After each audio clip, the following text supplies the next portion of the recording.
Assalamualaikum warahmatullahi wabarakatuh. Salam sejahtera bagi kita semua. Perkenalkan, nama saya Julimawati, SPD, MPD. Saya merupakan dosen pada program studi pendidikan geografi, Fakultas Keguruan dan Ilmu Pendidikan Universitas Balai Bandung. Saya telah mengabdikan diri sebagai dosen di Universitas Balai Bandung dan mengampu beberapa mata kuliah bidang kebumian dan kebencanaan. Salah satunya adalah mata kuliah mitigasi bencana. Video ini saya buat sebagai salah satu pemenuhan syarat sertifikasi dosen atau SERDOS melalui penilaian dosen berdasarkan unjuk kerja Tridharma Perguruan Tinggi PDDT UKAP PT. Mata kuliah yang saya ampu adalah mitigasi bencana dengan kode mata kuliah GEO 239. Mata kuliah ini merupakan mata kuliah keilmuan dan keahlian atau MKK yang ditempuh pada semester 6 dengan bobot 2 SKS teori. Bahasa pengantar yang digunakan selama proses pembelajaran adalah bahasa Indonesia. Cakupan mata kuliah. Cakupan secara umum, mata kuliah ini membahas berbagai konsep dasar kebencanaan meliputi konsep hazard, risiko, disaster, kemudian jenis-jenis bencana berdasarkan Undang-Undang Nomor 4 Tahun 2007, bencana alam, non-alam dan sosial, manajemen bencana, mitigasi bencana struktural, mitigasi bencana non-struktural, mitigasi bencana berbasis masyarakat, serta penyusunan rencana pelaksanaan pembelajaran, mitigasi bencana untuk pembelajaran geografi di sekolah menengah. Adapun capaian pembelajaran lulusan yaitu melalui mata kuliah ini diharapkan Malaysia mampu 1. Menunjukkan sikap religius dan bertanggung jawab, menganalisis sumber daya lingkungan untuk mendukung pembangunan berkelanjutan, serta mampu mempromosikan informasi geosfer sebagai dasar pembelajaran dan penelitian geografi. Adapun capaian pembelajaran mata kuliah yaitu CPMK, yaitu setelah mengikuti perkuliahan, mahasiswa diharapkan mampu 1. Memahami konsep dasar kebencanaan, menjelaskan berbagai jenis bencana, memahami konsep manajemen bencana, menganalisis mitigasi bencana struktural, non-struktural dan berbasis masyarakat, serta menyusun perangkat pembelajaran mitigasi bencana untuk tingkat sekolah menengah. Adapun referensi dari bahan mitigasi ini adalah yaitu Hambali 2017 Manajemen Penanggulangan Bencana, BNPB 2017 Hadapi Bencana, Tanggap Tangkas Bencana, Ucaros Minimaru yaitu tentang mitigasi bencana, Undang-Undang Nomor 24 Tahun 2007 tentang penanggulangan bencana, serta beberapa jurnal ilmiah terbaru mengenai mitigasi bencana. Sistem pembelajaran. Perkuliahan menggunakan pendekatan blended learning, yaitu mengkombinasikan pembelajaran sinkron dan asinkron. Pembelajaran sinkron dilaksanakan melalui tatap muka di kelas, sedangkan pembelajaran asinkron dilakukan melalui Etlink atau LMS, serta media komunikasi seperti WhatsApp Group untuk memfasilitasi diskusi, penyampaian informasi, dan konsultasi akademik. Mahasiswa juga diberikan tugas berbasis student centered learning, diskusi kelompok, presentasi studi kasus, serta project based learning. Lama pembelajaran. Perkuliahan berlangsung selama 16 minggu dengan rincian pertemuan 1-7 membahas konsep-konsep dasar dan diskusi kelompok. Pertemuan ke-8 dilaksanakan ujian tengah semester. Pertemuan 9 dan 15 membahas manajemen bencana, mitigasi bencana, serta penyusunan perangkat pembelajaran. Dan kemudian pertemuan ke-16 yaitu adalah ujian akhir semester. Metode pembelajaran. Metode pembelajaran yang digunakan meliputi yaitu blended learning, ceramah interaktif, diskusi kelompok, presentasi, studi kasus, dan project based learning, serta penugasan mandiri melalui LMS. Evaluasi pembelajaran. Penilaian dilakukan secara berkelanjutan dengan kompetisi, yaitu kehadiran, kedisiplinan sikap sebesar 10%, partisipasi aktif sebesar 10%, tugas individu dan kelompok sebesar 20%, ujian tengah semester sebesar 25%, serta ujian akhir semester sebesar 35%. Dengan sistem evaluasi tersebut diharapkan mahasiswa tidak hanya menguasai teori, tetapi juga memiliki kemampuan analitik, kolaboratif, dan aplikatif dalam mitigasi bencana.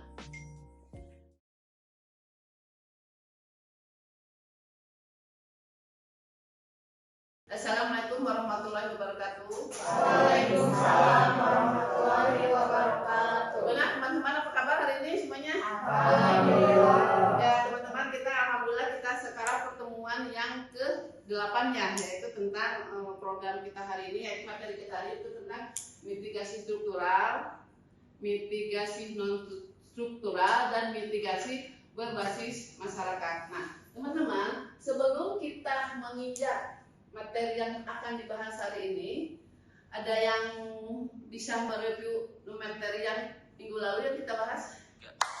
Ibu, buat materi yang kemarin kita membahas organisasi-organisasi mitigasi bencana, yaitu kalau di Indonesia ada BPBD, ada Basarnas, terus kalau di dunia ada Sendai Framework sama WHO. Jadi kalau bisa ini, jadi kalau program yang dilakukan sama pemerintah itu yang apa sih?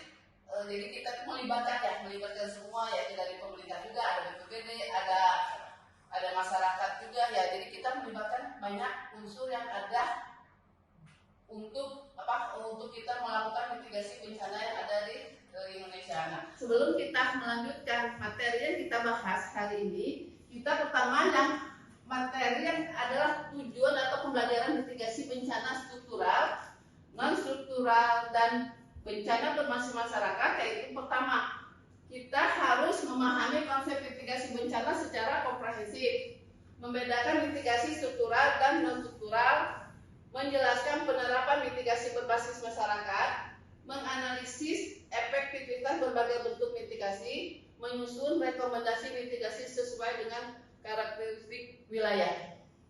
Nah, untuk selanjutnya kita mulai dengan kenapa sih Indonesia itu terkenal dengan rawan bencana ya? Mungkin teman-teman tahu kan bahwa Indonesia itu terletak di 3 lempeng tektonik, yaitu Eurasia, Indo-Australia, dan Pasifik. Kemudian kita memiliki lebih dari 127 gunung. Terus garis sepanjang pantai itu lebih kurang 108.000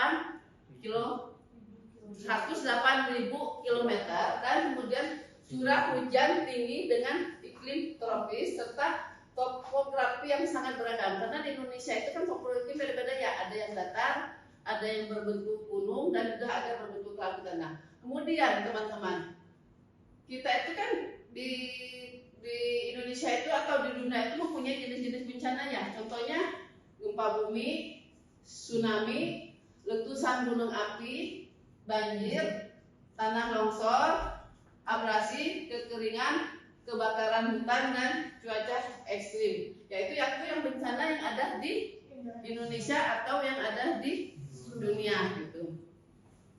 Terus, nah sekarang kita mulai masuk mitigasi struktural. Mitigasi struktural yaitu upaya mengurangi risiko bencana melalui pembangunan, ya, melalui pembangunan fisik, yaitu agar untuk mengurangi bencana itu atau mengurangi bencana ya. Jadi kita membutuhkan infrastruktur fisik. Nah, dasar hukum daripada mitigasi struktural itu yaitu Undang-Undang Nomor 24 Tahun 2007 tentang penanggulangan bencana. Nah, tujuannya apa? Tujuan dari mitigasi struktural itu ya, yaitu untuk melindungi keselamatan jiwa, mengurangi kerusakan bangunan, mengurangi kerugian ekonomi, menjamin pelayanan publik tetap berjalan, mendukung pembangunan berkelanjutan.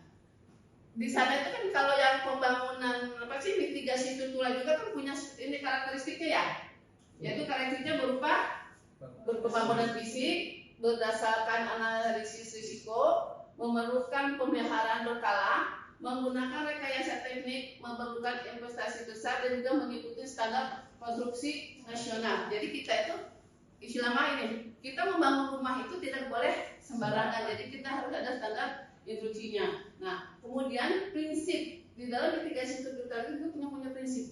Prinsipnya yaitu berbasis risiko, standar teknis, ramah lingkungan, utamakan keselamatan, dan berkelanjutan. Nah, kemudian ini kita mitigasi struktural itu punya bentuk-bentuknya, yaitu satu infrastrukturnya ya, yaitu misalnya berperan bangunan yang tahan gempa. Tahan gempa itu fungsinya untuk apa?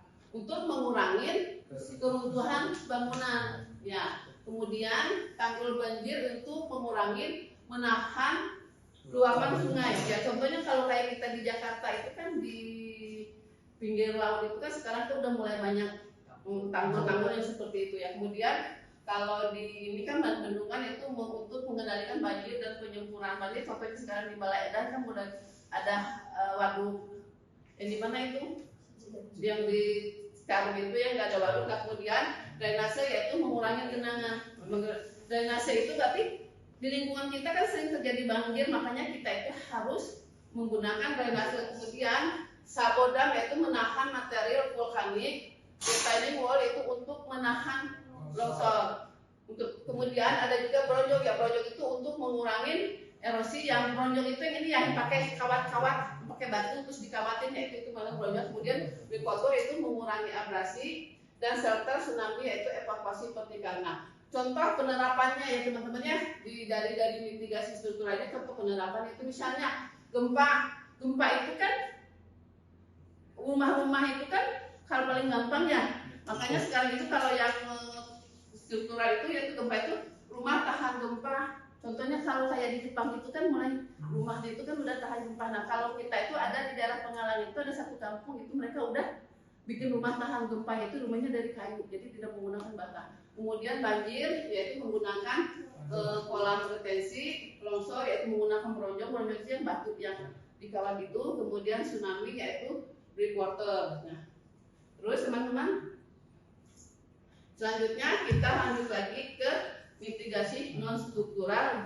Tadi beda ya, tadi struktural dengan non struktural. Kalau struktural itu, non struktural itu pengurangan risiko bencana melalui kebijakan pemerintah, pendidikan, tata ruang sistem dan informasi, kelembagaan dan peningkatan kapasitas masyarakat tanpa pembangunan fisik. Nah, di sini juga pembangunan juga itu juga mempunyai dasar hukumnya, yaitu dasar hukumnya Undang-Undang Nomor 24 Tahun 2007, PP Nomor 21 Tahun 2008, Sandai Framework yang tadi dijelaskan sama Kang Arya, yaitu Sandai Framework, peraturan BNPB, Undang-Undang Penataan Keuangan. Jadi ini dalam untuk mengolah mitigasi bencana itu berarti kita melibatkan semua ya, melibatkan semua unsur. Nah, kemudian apa sih tujuan dari mitigasi non struktural? Yaitu tujuannya itu untuk meningkatkan literasi kebencanaan, kemudian mengurangi kerentanan, meningkatkan kapasitas masyarakat, membangun budaya sadar bencana, memperkuat koordinasi. Nah, ternyata tadi struktural juga kan punya karakteristik ya. Terus di non struktural juga itu punya karakteristiknya, yaitu berorientasi pada manusia. Karena kan non struktural terus kemudian berbiaya relatif lebih rendah, memerlukan partisipasi masyarakat, menekankan perubahan perilaku dan bersifat jangka panjang. Jadi kalau non struktural itu berarti kita melibatkan manusia untuk melakukan pengamanan mitigasi. Kalau tadi struktural yaitu bangunannya ya teman-temannya. Kemudian ada juga bentuk mitigasi non struktural yaitu kebijakan regulasi, yaitu dilakukan oleh pemerintah. Jadi pemerintah itu punya SOP ya untuk melakukan evakuasi dan punya juga peraturan wilayah untuk melakukan evakuasinya. Terus kemudian ada tata ruang berbasis risiko yaitu larangan bangunan di sebadan sungai. Ya, kalau kita itu kan sekarang itu di pinggir sungai itu kan mulai banyak bangunan itu harusnya udah tidak boleh pembangunan seperti itu karena itu mengibatkan terjadinya banjir. Kemudian juga pendidikan kebencanaan, yaitu pendidikan bencana itu bertujuan untuk melatih atau kita mengetahui edukasi masyarakat dalam melaksanakan apabila terjadi suatu bencana ya. Kemudian sistem peringatan dini, ya itu sistem peringatan dini itu misalnya untuk mengurangi gunung api. Contohnya kayak ada gunung api mau meletus itu kan ada peringatan dini ya. Teman-teman waktu pas kita ke perusahaan Braga Texmo itu kan mereka itu udah masang alat ya, jadi sebelum gunung mau meletus atau ada ledakan apa mereka udah mengetahui gitu. Jadi mereka udah menggunakan sistem. Nah, kemudian penguatan kapasitas yaitu desa tangguh, pelatihan relawan dan simulasi. Maksudnya penguatan kapasitas maksud desa tangguh itu tuh satu desa. Jadi desa itu mereka bisa mempertahankan gimana sih supaya wilayah kita itu tidak terjadi bencana dan tidak bisa menimbulkan korban. Nah, kemudian teknologi informasi yaitu sekarang menggunakan SIG, ada drone yang teknologi, kemudian penginderaan jauh dan media sosial ya. Jadi non struktural itu yang ya kita media ya, jadi informasi itu kepada masyarakat. Nah, kemudian terakhir kita menggunakan juga mitigasi bencana berbasis masyarakat. Nah, kalau bencana berbasis masyarakat itu pendekatan mitigasi yang menempatkan masyarakat sebagai aktor utama dalam seluruh proses pengurangan risiko bencana. Nah, tujuannya untuk apa? Meningkatkan kapasitas masyarakat, mengurangi kerentanan, membangun budaya sadar bencana, meningkatkan kemandirian, serta memperkuat kerjasama ya ininya. Kerjasamanya apa? Jadi kalau yang ada kan sekarang itu terkenal dengan pentaholik ya. Yaitu kerjasama itu pentaholik itu terdiri dari pemerintah, ada masyarakat, ada akademisi, dunia usaha dan relawan. Nah sekarang itu udah mulai digalakkan pentaholik karena untuk gabungan daripada seluruh unsur gitu ya. Nah terus teman-teman kalau mitigasi berbasis masyarakat juga punya tujuannya. Tujuannya itu untuk meningkatkan kapasitas masyarakat, mengurangi kerentanan, membangun budaya sadar bencana, meningkatkan kemandirian, memperkuat kerjasama. Yaitu prinsipnya apa? Partisipasi berarti kerjasama ya. Partisipatif, terus pemberdayaan, inklusif, terus kearifan lokal, kalau kolaboratif dan berkelanjutannya.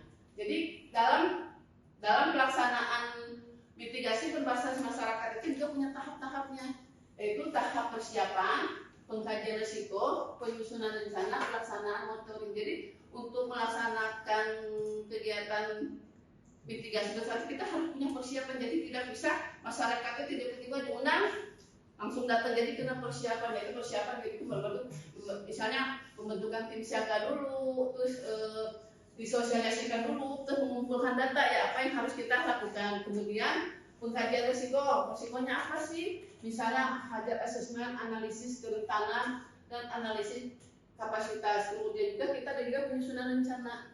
Penyusunan rencana itu prioritas, jadwal dan anggaran serta pembagian tugas.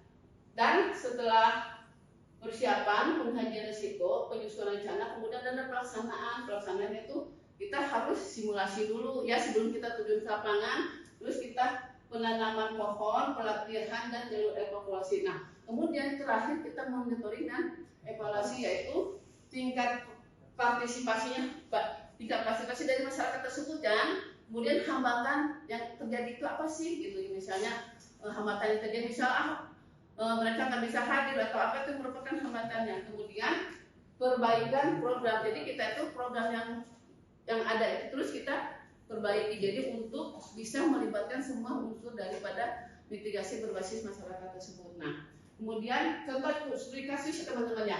Kan studi kasus itu kan contohnya yang tadi kan yang struktural itu yang rumah tahan gempa di Jogja. Nah, di Jogja itu sekarang itu udah mulai membangun rumah yang tahan gempa. Kenapa? Karena kan dengan membangun itu berarti udah dengan kita mengurangi korban yang akan terjadi. Itu misalnya bangunan lebih tahan gempa, korban berkurang, standar suku meningkat. Jadi mulai membangun bangunan yang untuk tahan gempa. Terus kalau misalnya kalau di Jakarta itu contohnya itu pengendalian banjir di Jakarta. Karena Jakarta itu kan hujan sedikit banjir. Nah, tapi sekarang itu udah mulai melakukan dengan cara mereka bikin tanggul, terus mereka bikin kolam retensi, dan mulai jadi bikin rumah pompa ya. Jadi maksudnya rumah pompa itu jadi ada misalnya ada banjir, yang di jalanan itu banjir, jadi langsung disedot, jadi langsung dibuang. Jadi udah punya rumah pompa itu udah menggunakan mesin yang berkekuatan berapa puluh ribu watt itu langsung, jadi siap kalau ada banjir, jadi si ininya langsung dibuang airnya menggunakan rumah pompa itu ya. Terus kemudian juga ada lagi desa tangguh bencana ya tadi ya, desa tangguh bencana yaitu yang menggunakan jadi desa tangguh bencana itu mereka udah punya peta nih, ini wilayah tersebut kira-kira resikonya apa gitu, resikonya apa. Terus kemudian sebelum terjadi mereka udah punya simulasi. Biasanya kalau anak SD kan kalau gempa kan udah simulasi nih, kalau ada gempa misalnya sembunyi di bawah meja atau apa seperti itu. Yang kemudian disiapkan juga relawan untuk membantu apabila terjadi keadaan darurat atau kejadian musibah, kemudian sudah menjadikan bencana yang berkelanjutan. Nah, evakuasi lebih cepat, koordinasi masyarakat lebih meningkat karena apa? Itu untuk mengurangi daripada risiko bencana tersebut. Kemudian juga ada contoh lagi, simula itu kearifan lokal. Kearifan lokalnya contohnya kayak kita di mana di Baduy kan, jadi mereka itu kan bikin rumah itu kan yang benar-benar tidak ada batanya, istilahnya kan benar-benar dari kayu. Nah, kemudian saya misalnya di Kampung Naga itu sama kan, mereka bikin rumah itu tahan gempa. Nah itu jadi kearifan lokal yang digunakan untuk mengurangi risiko daripada bencana. Nah teman-teman, dan ini dari selesai dari yang materi yang kita bahas tadi, di sini ada kesimpulan dari materi yang kita bahas, yaitu kesimpulannya yaitu misalnya aspek struktural, kalau aspek dari struktural yaitu infrastruktur, strukturalnya kebijakan pemerintah, jadi kita bisa membedakannya bahwa kalau misalnya struktural itu berbentuk apa, struktural itu berbentuk apa, dan mitigasi bencana itu berbentuk apa ya teman-teman, seperti itu ya. Untuk sementara kita akhiri dulu materi ini, nanti kita buka sesi pertanyaan. Izin bertanya Ibu, jadi mengapa mitigasi struktural saja belum cukup untuk mengurangi risiko bencana alam? Ini menjawab pertanyaan dari Neng Rahmi bahwa kenapa sih mitigasi itu tidak hanya struktural aja ya? Kenapa? Jawabannya ya. Nah, kenapa gitu kan? Itu karena mitigasi struktural itu kan hanya berbentuk fisik ya. Jadi untuk menanggulangi suatu bencana itu tidak hanya berbentuk fisik aja. Jadi kita harus juga melibatkan strukturalnya, kita melibatkan juga masyarakatnya. Jadi tidak hanya struktural. Jadi kita bisa melibatkan pemerintahnya juga, melibatkan juga masyarakat. Ya kan setiap kali mitigasi kan ada aturan-aturannya juga ya. Ada aturan, kita juga harus ada simulasinya. Dan jadi tidak hanya cukup dengan menggunakan bangunan saja itu. Walaupun kita punya bangunan bagus misalnya, tapi kadang kita juga tidak mengerti sih apa sih setelah terjadi bencana apa yang harus dilakukan ya, seperti itu ya teman-teman ya. Itu sedikit masalah tentang struktural. Ada lagi yang mau bertanya? Ibu, saya izin bertanya, bagaimana sih biasanya peran masyarakat dalam mitigasi bencana berbasis masyarakat?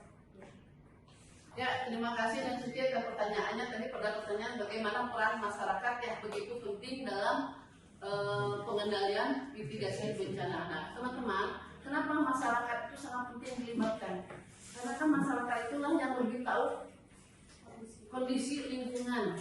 Ya, karena masyarakatlah yang lebih tahu kondisi lingkungan. Masyarakatlah yang tahu bahwa daerah tersebut sering terjadi bencana. Itu masyarakat itu dilibatkan misalnya untuk kesiapsiagaan. Masyarakat itu juga dilibatkan dalam hal pengendalian bencana.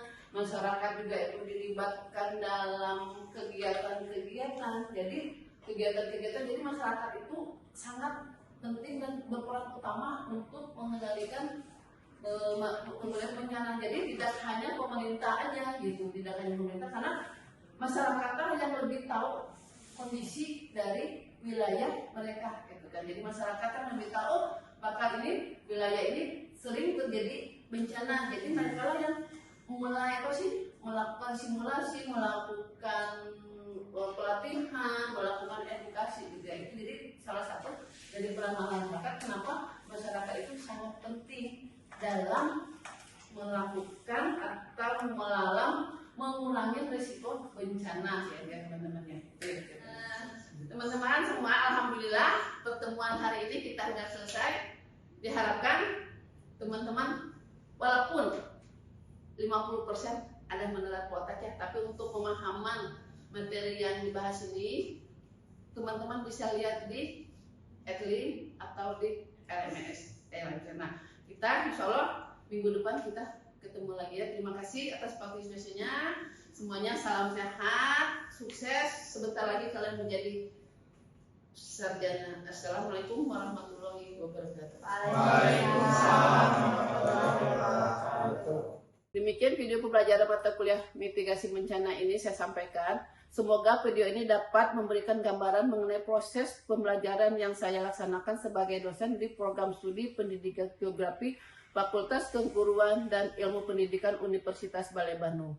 Saya mengucapkan terima kasih kepada seluruh panitia, asesor, dan tim penilai program sertifikasi dosen atas perhatian dan kesempatan yang telah diberikan kepada saya.